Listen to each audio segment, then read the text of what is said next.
बड़ी खबर आ गई है और बड़ी खबर दरअसल ये कि बिहार के नतीजों पर अमित शाह ने अब रिएक्शन दिया है और वो कह रहे हैं मोदी सरकार की नीति में विश्वास का ये प्रतीक है। ये प्रचंड जीत जो है ये विकास का प्रतीक है। बिहार की जनता ने देश का मूड बता दिया और ये कहते हैं बिहार और उत्तर प्रदेश की जनता के लिए कहते हैं कि देश का मूड बता देते हैं। और अमित शाह कुछ वैसा ही कह रहे हैं कि बिहार के नतीजों पर वो कह रहे हैं कि भैया जनता बता दी कि देश का मूड शशि जी क्या है।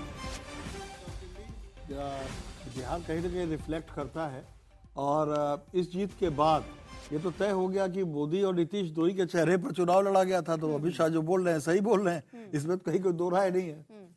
और अगर कोई भी ये माने कि मोदी जी के बिना भारतीय जनता पार्टी में कुछ हो रहा है तो वो जाती होगी, तो जाहिर है कि भारतीय जनता पार्टी के नियामक के तौर पर मोदी जी को क्रेडिट जाता है। और जिस तरह से उनकी कल्याणकारी योजनाएं हैं उसका पूरे देश में असर पड़ा है, इकोनॉमी पर असर पड़ा है। तो अमित शाह के इस कथन पर बहुत ज्यादा सवाल नहीं उठाए जा सकते। क्या आशुतोष आपसे भी यही सवाल कि वाकई ये देश का मूड बता रहा है? नहीं, अमित शाह ने अपने बयान में नीतीश का जिक्र किया है, नहीं जिक्र किया है? नहीं, उन्होंने बस ये कहा कि ये जो रिजल्ट आया है ये बिहार, ये देश का मूड बता रहा है, बिहार का रिजल्ट। हाँ, तो मुझे लगता है उनका स्टेटमेंट सिग्निफिकेंट है और उसको थोड़ा सा भी और देखने की जरूरत है। क्योंकि अगर वो कह रहे हैं नरेंद्र मोदी के नेतृत्व में लोगों का विश्वास है और देश का मूड है, तो फिर ये एक आने वाले समय की 1-2 दिन के अंदर की पॉलिटिक्स को और क्लियर करेगा। लेकिन जैसा कि अभी आपने देखा कि ललन सिंह ने कहा कि भाई नीतीश कुमार ही इस गठबंधन के नेता थे और उनके कामकाज पर ही बिहार के लोगों ने वोट दिया। ये 2 अलग अलग तरीके का स्टेटमेंट है।